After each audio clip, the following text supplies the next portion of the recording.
Hello and welcome to Super Awesome Runner. My name is Sam, the host of this show on the Super Awesome Mix Podcast Network.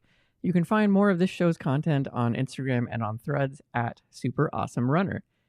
As promised, today is one of our special episodes that I've been working on, and I am going to be joined by a good friend of mine here in New York City, Indy, who actually is the reason that I started running in New York City and the reason that I ran my first marathon. I think in a story a while back, I mentioned that I saw my friend, it was your fifth marathon, I think, in 2022. How many have you done now? Well, first, hey. Hi. I have run 7 total marathons. 6 of them are New York City. Nice. Okay, yeah. So I think it was your fourth or your fifth one that I went and saw you run, and I decided I want to do that too. And I didn't know what an awful thing it is to run a marathon yet. And it never gets better. Yeah. It does hopefully get better. I have my second one this year, and I guess your seventh then, or your eighth? 7th New York City, yeah. Yeah, incredible. Are you going to go for the 15 plus thing, the streaker club? That's the goal. At some point, it ended up becoming that. Yeah, that's awesome. I'm curious what their VIP area looks like in the Start Village. I saw it this year and was curious what amenities they have that we don't. Nice. Yeah. Awesome. Well, so yes, I'm joined by Indy, and we are going to be breaking down the New York City half race, which is coming up in March. Both him and I are running it this year, same as we both ran it last year. So this will be my second time running it. And how many? Is it also your second or third time or fourth? I can't remember. Second. This is one of the ones that I haven't done that much. Oh, wow. Okay, nice. So yeah, so we just kind of wanted to run through our experience running it last year, and hopefully that'll be helpful to you if you are a first timer or just getting back out to it if you haven't done it in a little while. So we'll just kind of break the race day down to, a couple days before the race, the morning of, and getting to the start, which is always a pleasure to do in New York City for the Roadrunner races. That itself is usually a marathon of sorts. And then we'll kind of break down the first several miles in the park, crossing that bridge, going up the FDR into Times Square area past the UN building, and then finally finishing up in the park and kind of just talk about our experiences and memories and tips and tricks to kind of get through it all. So if that sounds good, let us kick this off. Sounds good to me. Awesome. All right. So yes, it is our second New York City half. What was your kind of memory of the Expo? Let's start there. Yeah. So, having done the New York City Marathon a bunch, we'll caution that this is definitely a smaller Expo. Yeah. It's still nice though. I actually kind of like that it is a little bit smaller. I think there's a lot of United as well as Roadrunner staff there that really help you out. They take your picture. They have all of the merch that you'd normally expect. So yeah, I think it was pretty nice. Yeah, I liked it too. I do agree that it's a little bit, let's call it homier in a way, just because it is smaller, and you get a little bit more personalized attention, and the lines to get in aren't nearly as bad. No. I don't remember having to reserve a slot or anything. I think I just showed up on a Saturday and I was good to go. Right, yeah. Oh my goodness, the lines to get into the New York City one are unreal, especially as it just keeps growing in size every year. No, that's cool. Yeah, the Expo is great. There's lots of fun gear. I think I bought a hat and I don't know what I'll buy this year, but it's hard for me to go in there and not purchase something that was look, I was here. I did this thing. My rule is no gear before you finish. I've never bought anything until I finished. Yeah, but there is definitely a lot of cool gear, and then I think United also usually does some raffle or something where you can win plane tickets and stuff like that. Yeah, I'm always worried that they'll run out of something though. That I'm impressed that you can wait until after the race to purchase something. Yeah, I try. And then so let's also talk about just briefly. Let's hit on training. Because you are a particular breed of runner in that you don't necessarily run to train for these things. Running. So what's your game plan this year? Running is a strong word for anything I've done, including any of the marathons. Yeah. I am kind of training. So tennis is the thing that I actually mostly do, and I'm starting to train pretty seriously for tennis again. So because of that, that's a lot of like work as is. Like it's a lot of squats and medicine ball work and core, all things that help you with running regardless. Um, that said, yeah, I will definitely continue to ramp up over these next 4 or 5 weeks and probably get like at least an 8 mile run sometime. Yeah, that'll be good. It is amazing though that once you kind of do enough of these, there is something to just your ability to at least show up and at least finish. Like it's definitely not going to be your best race, but you can show up and like get it done, which is kind of incredible that our body like remembers that after many many times of doing it. So that is really fun. I certainly like.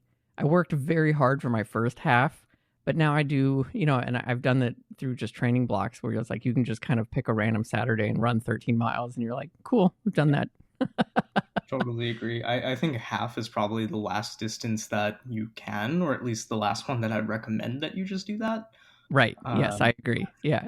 It gets dicey after that. I totally agree. yeah, I think training helps you in two areas. It's one, of course, your time, but it's also the recovery. Like you will finish 13 regardless, but you're gonna feel a lot better after if you've trained. Yeah, that's an excellent point. Yes. I've experienced both post race experiences where yeah, the one where it just completely puts you on your on your back, and the one where you're like, okay, cool, I'm ready for a recovery run. I can go back out. Okay, awesome. So, we've done the expo, picked up the bib. It's pretty easy to do that. How do you typically get to these large races? So this one, if you are not aware, starts in just right outside of Prospect Park in Brooklyn. We've definitely talked about this. For many of our Yeah, races, I am lazy. I have definitely Ubered to a lot of them. This is one of them. I live out in Queens, so getting to one of these races in the morning is tough on the subway. It's probably like an hour plus. right. So last year I ran out with my girlfriend and we took an Uber probably like 5 or 6 blocks from the start. Like there's obviously a ton of security by the start. So yeah, I just took an Uber to say 5 or 6 blocks away and just walked over. Yeah, I have to admit I did the exact same thing. I just took a car. I always like have the intention of taking the subway, and I'm like, what, it's gonna be great. It's significantly cheaper. Yeah. I can just plan ahead, and then I wake up or the night before, I'm like, no, that's not happening. Like I need, I'm just gonna wake up and hop in a car because it will save another 45 to 60 minutes basically. Of kind of travel time for me, or at least even just buffer time, right? Because you just never know. One of the years I went to the Bronx, I actually did take the subway to start the Bronx 10 mile, and I got there like right as they were, firing the start gun, basically, because I got stopped one station away, and it wasn't even a type of station where I could like just kind of exit and walk there. Anyway, it was not fun. It was a faraway station. You're also usually in wave one. That's an early morning for you. Yeah, it would be very early. Yes. So I also take the car, but there are lots of subway options. The start is basically right outside of a lot of subway stops, so it's not that bad. And then I remember, it's not too cold. I didn't really have to bring any extra layers to give away like you do like for the New York City Marathon.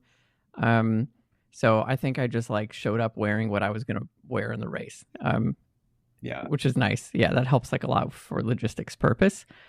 My pro tip to runners is always like, because I'm always worried about bathroom lines. Um, this one was nice though, because they had kind of the two sets, which I really like. And they do the same thing for the New York City Marathon, where you've got like the corrals separated from the general like start area. So if you need to, like, you can be in the start area, you can line up for a bathroom there. But then once they release the corrals, what I did is just try to like inch your way up to the front, because the second they open your wave, you have unfettered access to a whole line of a whole new set of porta potties that no one has yet queued for. So you can just kind of like run to one and pop in, and you don't have to wait, and then you're already in your start corral ready to go. So that to me was really nice, and I didn't have to stress about that as much. Yeah, totally agree on that one. I think that's true for a lot of Roadrunner races. Like, you can expect a second set of bathrooms near or in your corral, and those ones have no line usually. Yeah. Yeah, those are really nice. I think the only time when that doesn't work is like the Central Park races. Those I feel like they never have enough. No, they never have enough, and we're also up to like 10,000 runners for even just one of your training runs. Right. No, exactly. I think the Manhattan 10K was close to 8,000 finishers, Crazy. which is insane. I mean, I've only been doing this for like 2.5 years, and I think they used to be like 4,500 runners, like Yeah. 50% volume. Yeah, absolutely. Yeah, it's nuts. Do you do any like stretching or any kind of warm up before you go, or you just kind of show up and you're good to go? Um, well, I do try to stretch before, like especially in the corral. Like I'll try to loosen up a little bit. I'm definitely not good or fast enough that I'm doing like the 3 miles before the race or anything like that. Right, right. Definitely see plenty of people who even run to the race and then run home after. Yeah, I've I'm seen that not too. there. No, me neither. I will admit, yeah, I think if you're like early in your running career, try to limit the number of miles, if at all, that you're going to run before the race. Like conserve that energy. Um, at this point, I won't do more than like a mile at most, but usually it'll just be like a quarter mile, half mile, and then just a lot of dynamic stretching. So that would be my kind of start I agree. Definitely stretch though. experience. You should do a little bit of stretching. Yeah, no, absolutely, you should. Awesome. Okay, so let's get into the race then. Gun's gone off, and let us talk about. I think it's the first roughly like 1 to 3 miles, basically gets you through the park and then out onto Flatbush Avenue. Yeah, I actually have the map open because I wanted to see how different it is from Brooklyn. Because if you've run the Brooklyn half, you know that those first few miles are actually horrible. I mean, Yes, all of the Brooklyn half is horrible. We can definitely do an episode on that later, but I do look forward to that yeah. discussion. Yep. But I think the key difference here is that it's only 2 miles of Prospect Park, and I'm not quite sure if it's net downhill, but it's like overall not too bad. Like you don't have too much of the hills, and you're out of the Yeah. park really quickly.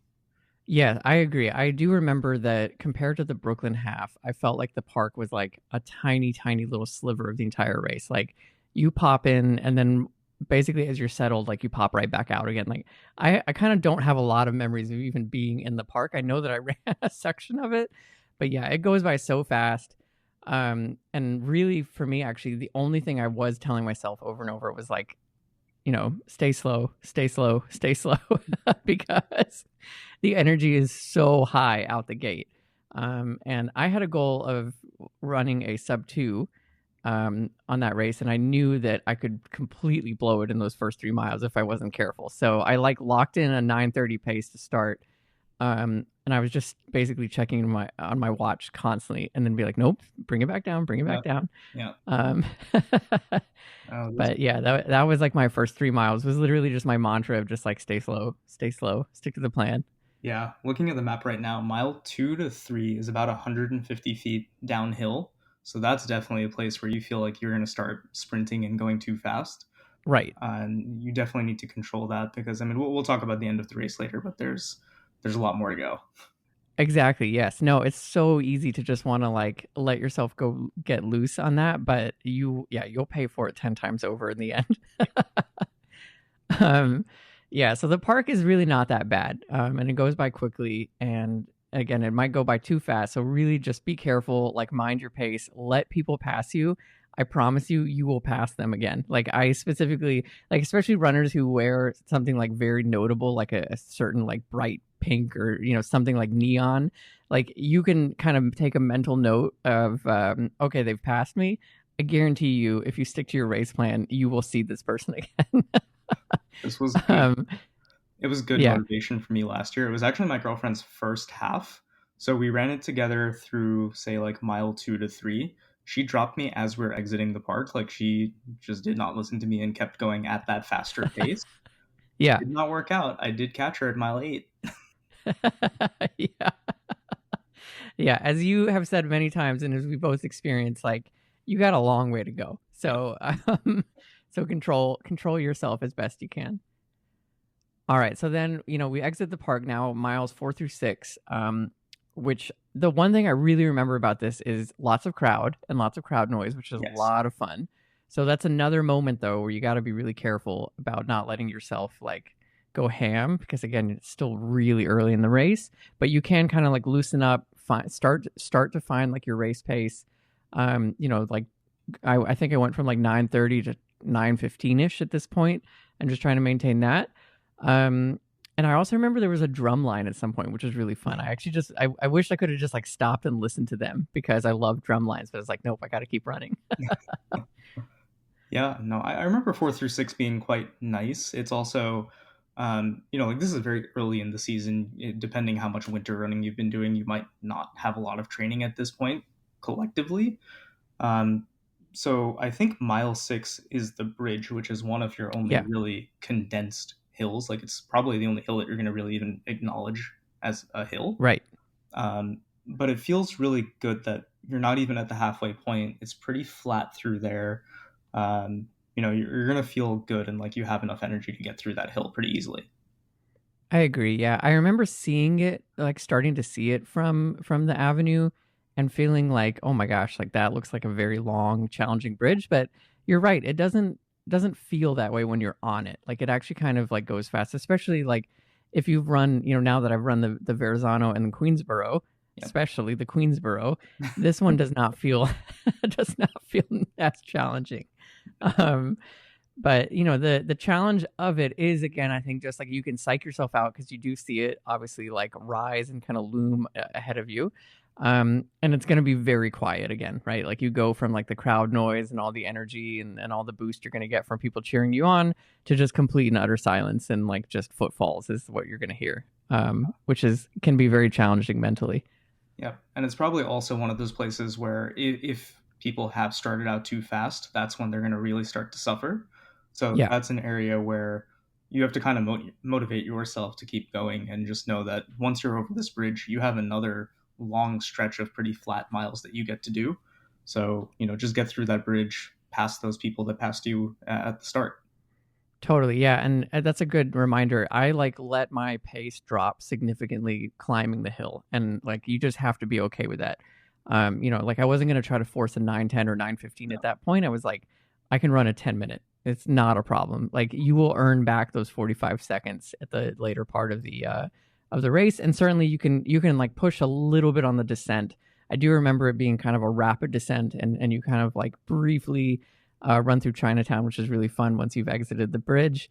So you can earn back that kind of slow down going up the hill, but it's absolutely worth slowing it down because, yeah, otherwise, as you said, you're still at that halfway mark, and it's not over yet. Awesome. Okay, so we've exited the bridge now. We are entering into miles 7 through 10, which for me are, in my opinion, like the hardest miles of this race. At least that was my experience, mostly because you're just on the FDR. You don't really have any coverage. There's no buildings. There's nothing. There's no trees. Like you're just on a highway, an unprotected highway. There's very little people, cheering for you. Like I think near Murray Hill, you might see the odd group of spectators here and there, but for the most part, it's like you, a highway, and many, many, many miles ahead of you. it is such a drag. But I don't know if you felt differently at this section. It's the section where I felt like I was doing a lot of the mental math and bargaining that you do on long Yes. runs. It's a lot of, okay, this is my pace, this is how much I did for the last mile. Let me just see if I can get exactly the same for the next mile, and you just try to really hold yourself to that pace. Yeah. At this point, I'd also completely dropped my pacer. Like I was just by myself. Like I was not part of any group or any pacer or Hmm. anyone around me. So it was really just pushing myself to kind of stay on track and just keep going every mile. I was happy that I was able to do it. Like I don't know if it was the mental game of just trying to hit the exact same time over and over, but yeah, it is. I think 4 miles almost just in a straight line with Yes. nothing. Like there's no change, there's no turns. You're just going. You're just going, yeah. And I think the other thing too, that which can either be a positive or negative depending on how you view it, is you can see the UN building, and like that is where you're going to turn left. Mm-hmm. And so it's nice because you have like an anchor to kind of go off of, but it's bad because it is very far away Yeah. when you start, and it feels like it doesn't get any closer for a very long time. No. um, but yeah, I didn't run with a pace group or a pacer. But what I did do is similar to you. Like I found the pace that I needed to be locked in, and at this point, I was like 9:09 is like my goal. and I found a group of people next to me that were basically like, we were shoulder to shoulder. You know, I was just like a couple of steps behind them, and realized quickly after several minutes that they were pretty much running the exact same pace as me. So my game was like, keep them exactly there. Like, don't let them get any faster. Don't let them get any slower.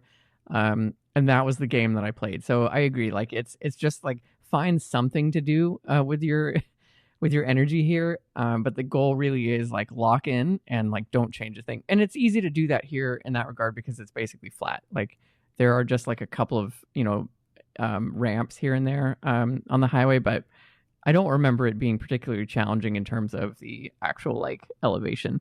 No, if anything, one of the things to watch out for, because it is a highway, so it's, that very concrete pavement type surface, is that it does get a little bit hot, even though it's March. Right. And again, it's just in the open for several miles. So also watch your pace on the other end. Like, don't get too fast, even if you're feeling good. Yeah. Yeah, because it's definitely Yeah, I very agree. exposed. No, that is true. It definitely is. Okay, so you reach the UN building finally. And now I kind of have broken it down to miles 10 and 12, which is basically that left turn onto 42nd Street. And honestly, it was like, I get chills when I think about it. It's so much fun. Like, the vibe changes dramatically. You know, you go from the silent, lonely miles of the FDR to now like tons and tons of crowd noise, lots of people. You know, you get the sense that there are people who were there to cheer on the race specifically, and people who were there that had no idea there was a race today, but they're just visiting New York and now they're really excited to watch you race. We're very mad So that we shut down the east side. right, exactly, yeah. Yeah, New York Roadrunners likes to say this a lot, but and so I'll echo it here. But Times Square is specifically shut down only twice a year, and once is obviously for New Year's, and the other time is for this race, which really is quite special. So it's a unique experience to kind of run through it car free, but still be surrounded by all the insanity of Times Square. It's like the only way that you're going to get me there as a New Yorker, because otherwise I'm not going to go there. Yeah. This is where training comes in, though, where Yes. I think the difference between your experience and mine was that I was suffering very heavily. I was obviously undertrained. Like, I still actually ran a pretty good time for where I'm usually at for a half. But miles 11 and 12 definitely felt like a struggle. First, you have that big ramp to actually get off the FDR and into the city. Right. That Yeah. one hits you right away. And then it just feels like you're just going and going. Like, I don't think you acknowledge how big Times Square is until you're forced to run through it. Yeah, that's a good point. Yeah, I actually kind of felt that way. Like, once I turned on 42nd Street, like, you still have a lot of avenues to run through. Yeah. Because in my mind, you're like, cool, UN, 42nd Street, yeah, 7th Ave is just right up there. And you're like, nope, you are very far east. You are as far east as you can go. Yeah. And the east side is larger than the west. So yes, I agree. That's true. It does drag on. Like, it's still like roughly 2 to 3 miles of the race, so it's not nothing. But once you are kind of in that space, yeah, it can be. You can distract yourself with the crowds. But no, this is the time for me. Thankfully, I did train a lot for this race. So I was able to kind of lock in, and I started to push like an 8:30 to an 8:45 pace. Pretty successfully, which was good. But again, I knew that I could have gone faster, but I was very afraid of the ending because it ends in Central Park, and Central Park is never your friend at the end of a race. No, it is not. And it's always uphill for some reason. It's always uphill, like always. It doesn't make any sense. It's like those stories where it's like, the stereotypical, I went to school and it was uphill both ways. Like, it has literally how it feels like to run Central Park. Yeah. So let's talk about that part. So the last kind of mile and change, you turn onto Central Park South, similar as the New York City Marathon, but this time you're going to go east on it rather than west, which I think is nice because I think that actually puts you a little bit downhill at that point. Because coming the other way is like just a slog. So that's really nice. You can get a time boost here, but then you immediately turn left and you're like starting at the base of the park, and you're going to run up the east side and then turn left in the 72nd Street Transverse. And yeah, like, what amazed me then and amazed me also for the New York City full is, I run Central Park almost exclusively. And so I always have this feeling of like, it's no problem. I've done this before. But finishing there is a very different experience than just like doing a training run there. So it still knocked out all of my energy. I kind of went into there just basically emptying the tank. I had very little left. But I don't know how you were doing, since you were already kind of struggling going through Times Square. I mean, they could be more cruel. They could make you run Cat Hill at the end. Right. That'd be fun. That's like the 18. So the actual worst race on the calendar that they haven't done in a while is the 18 mile in Central Park, where you Yes. run it 3 times. That's terrible. I did that on my own actually as a training run last year, and that is the run that knocked me out for 3 weeks with an IT band injury. So I've learned the actual literal pain of doing it. Yeah, Central Park is rough, but I think for me, once I get to honestly like 4.5, if I get to mile 8 or 9, I feel very good. Like I might be physically suffering, but I know I'm gonna finish. Right. You're not gonna stop at that point. So once I see the park, this is again maybe that mental game of okay, Times Square sucks. You're just running on concrete forever. But then the Yeah. park feels a little bit better because you know you're done. Like you're not. You actually do have a mile and a half left, but Yes. in theory, you are where you're supposed to be. Right. There are some fun downhills as well, but I do think you finish on an uphill. So Yeah. You finish on like a slight uphill. I do remember that. Yeah. yeah, so a little tough to Yeah. sprint out the end, but for me, I at least feel like once you're in Central Park, you're home. And I don't know if maybe that's some association from the New York City Marathon as well, where you're if you've made it to Central Park, you're going to finish. Right. You're gonna finish. Yeah. Yeah. No, it's true. I do think there's something to be said about that. That was kind of my mantra at that point in the race of like, you've run this so many times before, just run it again. Yeah. What's another mile in the park? Like, Right. again, you just run countless miles there. So do it one more time. What was a fun memory for me though is, again, I was aiming for sub 2. My wife was on Central Park South before I entered into the park. And, she was tracking me on the New York Roadrunner tracking app, and it had estimated my finish to be like 2 hours and 40 seconds at that point. And so she kind of shouted to me, like, it says 2 hours, 40 seconds. Just, you got to push like another minute. You got to clear another minute. As I'm like running, she's literally running alongside to communicate this to me. So I was like, oh my God, I'm so freaking close. Like, I don't want to have gotten this far and, and not be able to Right. claim I'm a sub 2. So yeah, I finished that finish line with just the worst grimace I've ever given in my life. Like, the photos are awful. I showed it to my mom and she was like, I don't even recognize you. Running picture is truly the worst. So bad. It's so bad. But I thankfully was able to do it. I crossed in 1:59:22. That was my official finish time, which is probably going to be my best half marathon time for some time now. Because You don't think you can get it this time? I don't know if I'm going to be able to do it in March just because of I've been like on an injury timeout for so long. I would love to do it in Brooklyn, but I understand how difficult it is. Yeah, Brooklyn's rough. I don't know. I feel like even with injury, you have so many banked miles, you can probably get close at least. Yeah, I hope so. We'll see. We'll see how it goes. I'm gonna like kick off my training in earnest here soon. So like an accelerated program basically, Yeah. since we're coming up close. But yeah, no, it was fun. It was a lot of pushing at the end to make that happen. But yeah, we'll definitely could be back and talk about Brooklyn and just how awful it is. Like you may look at that elevation map and think it's okay, and it's not okay. It's not an okay race. Somehow the flat miles are the worst part of that race. They're so bad. Okay, awesome. Well, let's just like briefly kind of talk about the finish, because this is another thing that New York Roadrunners loves to do, which is like, you're done, but you're not really done because you have to walk for like another mile basically to exit the park. So just a fair warning, like, because you kind of finish around 72nd Street near, or no, sorry, a little bit south of that near the tavern, but they make you walk all the way down to 59th Street to Columbus Circle to officially exit the park. Yeah. So yes, just be mentally prepared that you got more miles to kind of shake out with your feet. Yeah. it's nowhere near as bad as the New York City Marathon, where I mean, of course, you've done twice the distance, and I think you also have Right. twice the walk after as well. Uh, Yeah.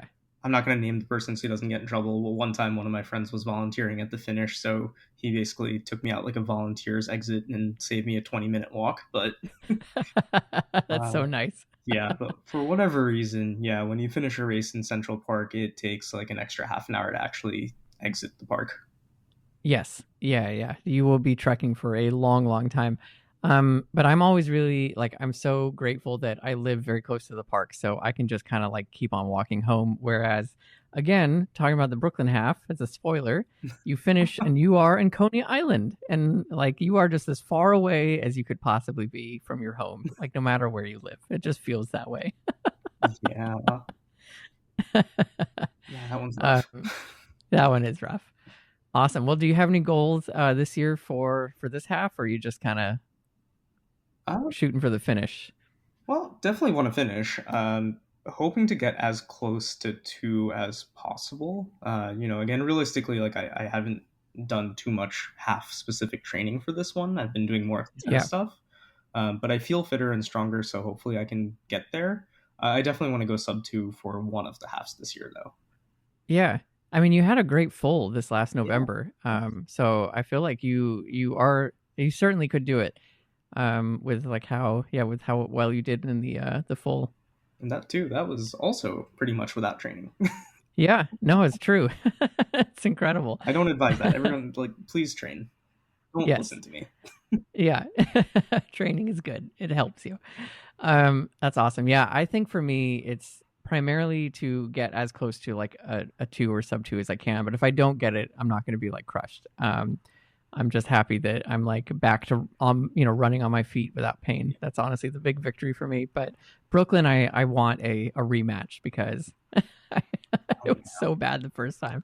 yeah. Brooklyn is tough though. You have so much weather as a factor as well, where I feel like Yeah, it's either 80 and like super sunny, or it's 45 and raining and right. pouring, or a mix of the two. Whereas I feel like United Half March, you usually get pretty good weather, like good running weather, especially.